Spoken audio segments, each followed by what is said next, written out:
Hi, everyone.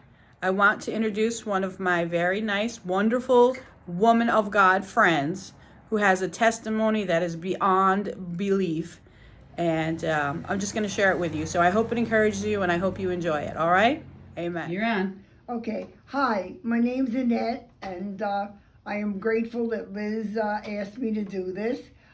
This is my testimony as I've seen it, and I am a recovered alcoholic, and I have 48 years of sobriety, one day at a time. Amen. And to be perfectly honest with you, let's start in the beginning. I lived in Brooklyn. My father came over from Italy. He was Sicilian. My mother came over from Italy, and the two of them got married and had me and my brother. And lo and behold, my father was an alcoholic. And I don't know if anybody has ever lived with an alcoholic father, but you don't get much love, and also the abuse is overwhelming. You're no good, you don't walk right, you don't do this right. And he also, just as I was coming out of elementary school, he went up to the principal, and I remember it well. He goes up to the principal, this little 5-foot Sicilian know-it-all that had no education whatsoever, and said to the principal, "I'm taking her out of school, and she's not going to junior high because in Sicily that's what they did." And she says, the principal said, "You can't do that." And so my father said, "Well, you got to find a way to do it because Sicilian children stay home, they scrub floors and cook, and they have babies, and that's it." And okay, so she said, "No, you have to go down the courthouse and get a homework and papers." And my father did it. With no education, he did that. And he took me out of school. Now, he took me out of school, and I got more beatings for not washing the floor right, this and that. You're no good, every name going, and it was very difficult. So, therefore, I would like to share with you that I was already had a cracked foundation, because to be perfectly honest with you, everybody needs a good family, a father and a mother, to raise children, for that bonding and the love that's supposed to be normal, that's God-giving. And my mother and father were the biggest hypocrites you ever saw. I had to go to Catholic school, a church every Sunday, and tell them I didn't wash the floor right. And the wind-up is it went on and on and on. Now I'm in my teens, and I'm still scrubbing floors, and I meet this I meet this guy. The Second World War just finished, and he came from England. And you see, I never knew what love was, so how do you know? So I said to my friends, "Do you like him?" And 5 friends of mine liked him, and 2 didn't. And so I decided to marry the other guy. And who do I go and marry? Well, he lived in the Bronx, and he would come over to Brooklyn and pick me up on the weekends. And I would say, "How come you got bloodshot eyes?" And he says, "I got hay fever in the winter." Yeah. Okay, so he's got a hay fever in the winter with bloodshot eyes. Yeah. Lo and behold, what do I go and marry? The same thing as my father. Yeah. What do we do? What do? What we do is a comfortability of being with an abusive husband because you had an abusive father. And now, with having an abusive father and having an abusive husband, I decided that he complimented me, that there was something wrong that I did. I couldn't believe that he said, "You look nice today." And I'd say to him, "I don't think so." And so this is the way it went on until the bum took everything away from me. And I need to share with you the saying that we can do all things through Christ who strengthens us. And lo and behold, I knew in 9 years of sobriety, in 9 years of living with this guy and going into hock in 1954, that I was in debt of $7,000 from bars that he drank in, women that he went with, and I put up with this. And so what does Annette do? Annette goes and gets on a plane in 1955, and no jet plane, couldn't get a divorce in New York, and the wind-up is I get on a jet plane and I fly to Texas, El Paso, Texas, and the wind-up is I had to go over the bridge for the divorce in Chihuahua, Mexico, all by myself, no education. Now, when I share my story, I want you to actually visualize how I went through this horrendous life, and if I didn't go through it with God's grace, it wasn't of my doing. That's right. I wasn't lucky. Right. Luck had nothing to do with it. It was His grace. But I had to go through what I went through only to come out at the other side, because the wind-up is I know in my heart of hearts that every situation is not going to be our destination. That's right. And that we're walking together. Yes. And all we're doing is walking together, walking each other home. And that's what I got out of my story. And so let's get back to my story. So I get down to Mexico. I don't know what I'm doing. I don't know how to speak Mexican or whatever they're talking about over there. And I walk over the bridge, and by this time I didn't drink. And I go over the bridge, and I'm supposed to be there 24 hours. The plane was going to leave the next day, 24 hours, get my divorce, get back on the plane. But I stopped at a bar, and I had a drink to calm me down. And I met this barmaid, and she says, why don't you stay? Because there's an army base in Texas, and all the guys come out, and we go to Chihuahua, Mexico, and we go cha-cha and drink tequila. I said, well, that's a great idea. Well, let me tell you, I picked up a drink, and before you know it, I didn't care to go home. In fact, I went home 3 months later. Wow. Because I need to share with you, when you pick up a drink and you put that drink in you, and you're an addictive personality and had a father who was drinking or didn't have a father that was drinking, there's not everybody that becomes an alcoholic. But there is something in a person, a chemical imbalancement, that makes a person become an alcoholic. And low self-esteem has got a lot to do with it, because drinking makes you really feel like you're beautiful. I thought I was Sophia Loren with the Mexicans. I'm doing the cha-cha on the bar, drinking tequila. And I go home. Now, I went there 3 months ago with a pretty little pink outfit, and I came home, and my girlfriends met me at the airport, which is no jet plane, and they said, what happened to you? Did you ever see a cat that goes out and goes out and is out and has been out night and day for months and months, and then it comes home, what it looks like it's all tangled up and it's all beat up?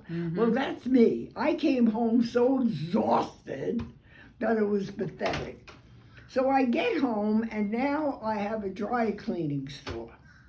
And I'm working in the dry cleaning store because I got no education. And the wind-up is I have this dry cleaning store on 18th Avenue that doesn't do anybody any good, because you don't know where 18th Avenue in Brooklyn is. But I do. So I got this dry cleaning store, and I'm working 66 hours because I have no education, I got to make out the tickets, and I'm not going to curse on the tape, but because I can't spell, I will only spell it. The woman came in the store and she says to me, Annette, would you mind stop making the tickets out? Every time we bring the ticket home, it says 6 SHIT instead of, evidently you don't know how to spell shirts, so it comes out the other word. Mm-hmm. And so I was very, very embarrassed. So anyway, I am working 66 hours. I'm pressing, I'm washing clothes, I'm ironing all the men's shirts. And this went on, and I'm drinking when I went home. And the wind-up is I decide not to open up the dry cleaning store any longer. And so I closed the dry cleaning store. And a month later, the cops came over my house, and here's the insanity of drinking. I need to bring you into what happens to your mind because you become the most, you live in a life that is absolutely not real. It's real to you, but not real to anybody else's insanity. So the cops come over my house and they said, Miss Annette, why did you shut the dry cleaning store? And I said, well, to tell you the truth, I am tired of cleaning their clothes because they're tired of cleaning their clothes. Yeah. So if they bring their clothes in a little cleaner, I might come back and do their clothes. And the wind-up is they said that they want their clothes out because I have to be a nut job for what I just told them. Right. It's a dry cleaning store. You're supposed to bring dirty clothes to a dry cleaning store, but not in my insanity. They could bring it a little cleaner so I don't have to work so hard. The logic is going out the window, and you lose it when you drink. Yeah. Because now, to be honest with you, God's not in my life. I am taking my will back by drinking every single night. Mm-hmm. And I get remarried to a wonderful, wonderful man, and I put him through 20 years of me drinking, and he stuck with me. And my boys were 9 and 12 when I finally hit a coma in 1972 and came into going back to God. When I came out of that coma in 1972, I went home, and believe it or not, the insanity of going through 2 months in a coma, paralyzed from the waist down, people coming over my house to help me walk, and I open a can of beer, and I lift that can of beer in the air, and I said to God, take this from me. Amen. And for 48 years that I'm sitting here, only but for the grace of God, yes, I have not thought of picking up a drink. Amen. Amen. And it's because of him. Yes. And I played with the devil for 20 years. I was a vicious alcoholic. I was nasty. I hurt many, many people, because that's what we do. Mm-hmm. And because I was hurt by my father, that entitled me to do whatever I wanted. When you get so bad that you're living on a block in an Italian neighborhood, and when you come out of the house, all your neighbors cross the street just to avoid you because you had the cops there the night before, you had the screaming, the yelling, and the insanity that was going on. Now I share with you,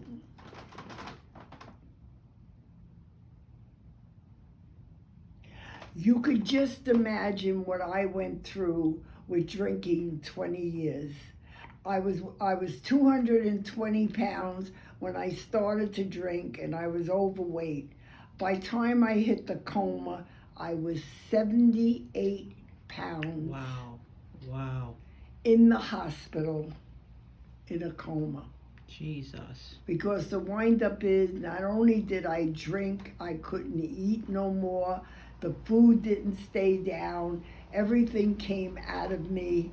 I was sick constantly. And this is what I did to my poor boys, 9 and 12 years old. And this is what I did to a wonderful, wonderful husband. I wiped out an awful lot of people in my life. My brother didn't talk to me. And this is how the devil works. Mm-hmm. The devil works to get you away from Jesus Christ so much Mm-hmm. that it's baffling. And here's how he works it with the alcohol. You swear to God that tomorrow you will not drink because you got in trouble the night before, the cops were over, you hit your neighbor, you punched her in the driveway, and you were sorry what you did, and you swore you would never drink again. And in the morning you got up, and somebody said to you, why don't you just have another drink? In your ear, Mm-hmm. I could still hear it after 40 years. Well, it'll make you feel better. The enemy. Just one. Just one. And it's the first drink that gets you drunk. Mm-hmm. If you don't pick up the first one, you can't go to the second one, you can't go to the third one, and it's the first. And he nailed me every day on that just one. And he talks so slow and beautiful. Mm-hmm. And he whispers, it'll make you feel better. Until God had enough. Yep. And he came into my life. Yes. Am I angry that he, however I went in the coma? No. Do I hate anybody for what I went through? I am so grateful that I went through what I went through only to come out at the other end, because I found out in this world, if God's before me, then who could be against me? That's right. Every time, and in 48 years I've had, there is no such a thing as this world being a rose-colored, there's no cherries and money growing off the trees. Mm-hmm. The wind-up is every time I hit a bottom, God picked me up again. Yes. And before him Yes. go me. Mm-hmm. And he pulled me out of every situation that I ever got into Yes. in 48 years. I have sponsored a lot of people. I have sponsored bag people, bag ladies from New York, from the village, cleaned them up, brought them to my house, gave them showers. And here's what I'm going to share with you. And it's what Jesus wants us to do. Jesus don't want us thinking of ourselves. Jesus really wants us to think about other people. Because if I'm thinking about somebody else, like this bag lady, I had to get her clothes. We had to get her hair, the girls and I had to get her hair dyed. She had the most, she didn't take a bath in 20 years. And I took her home and we washed her down, and I got pure Italian oil, and I did her whole body to peel all the layers of filth off of her body. Jesus. And the wind-up is, in a year later, she gets up at the podium and says that she's an alcoholic and that she thanks us girls for doing what we did. Amen. Because Jesus left each other. Jesus left. But he left us with each other. Yep. So that we could take care of each other. Yep. Because if I'm thinking of the bag lady and what clothes to get her, I am not thinking of Queen Annette and how she looks. I'm worried about how she looks. Mm-hmm. And that is great empathy. Yes. Mm-hmm. And that's agape love. Mm-hmm. Agape love, I didn't know this bag lady. Her name is Stephanie, by the way. She don't mind if I say it. She winded up 3 years ago, calls me up every year. She is the CIO in Merrill Lynch and just retired from Merrill Lynch that was near the Trade Center. Wow. And I cannot believe that me and a bunch of girls put it together. Wow. And that's how it works. Yeah.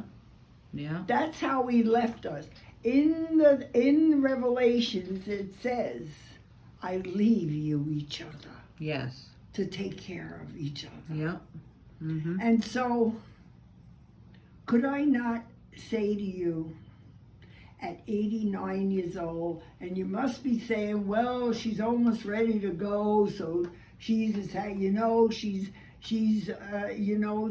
happy. I'm happy all the time. Mm-hmm. You are. There is no way, because the wind-up is, even if I was unhappy, God gets that phone to ring, and before you know it, I'm in the prisons, and the girls want to hear me in Camden, or I'm in a crack house pulling a girl out in Trenton, Broad Street. I fear nothing. Mm-hmm. And what is wrong with us Christians fearing so much? Right. If God is walking before me, then how could I? I do not need a bodyguard to walk me down in Camden. They're so afraid of me with this white streak in my hair. They call me the streak. Here she comes. We better put the crack away. Mm-hmm. And the wind-up is I fear nothing. Mm-hmm. Why don't I? Do you think anything's going to happen to me when I go down to Camden, when I'm doing his work here that he gave me? Because what he did was get me sober, 48 years old. What was I supposed to do? Sit on my laurels with it? Do nothing?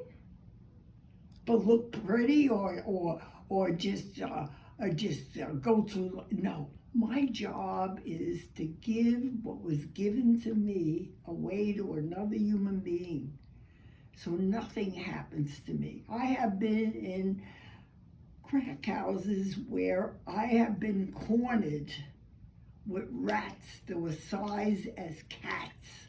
And what they do is they get on their hind legs. That means they're going to attack you, and they go for your neck. And I fear them. I do not fear them. Mm-hmm. God didn't bring me down to Camden to go in there to get hurt. Right. And so that's how it's been, and I'm forever, ever grateful. It is awesome if you read the Bible, and who I love the most in the Bible, believe it or not, is the courageousness that I have required with no education. And my husband just passed away 4 years ago, and he said to me, Annette, do you have any money to live on after I die? And I said, don't worry about it. Mm-hmm. Don't worry about nothing. Mm-hmm. I'm going to be taken care of no matter what. That's right. Don't be worried. And here's what I want to share with you at 89 years old. When I look back, everything that I ever worried about never even came to be. Right. I thought I had cancer of the nose. I thought I had cancer of the head. It doesn't happen. So why do we even bring it into my psychic? Right. and magnify it? Mm-hmm. Turn it over to him. He's in front of the whole thing. Right. And so I'm forever grateful. I will always be giving this away. I cannot keep it Because if I keep it, I'm going to doom to forget it. Right. But if I'm out in Trenton and Camden and do my work, I remember where I was 48 years ago. Mm-hmm. And I am so, so blessed. Mm-hmm. And there's one way I want to close this, if I'm closing it now. There is nothing I want. I just want Jesus in my life. Amen. I've got everything I need. I just thank God I didn't get what I deserve. Jesus. That's right. That's right.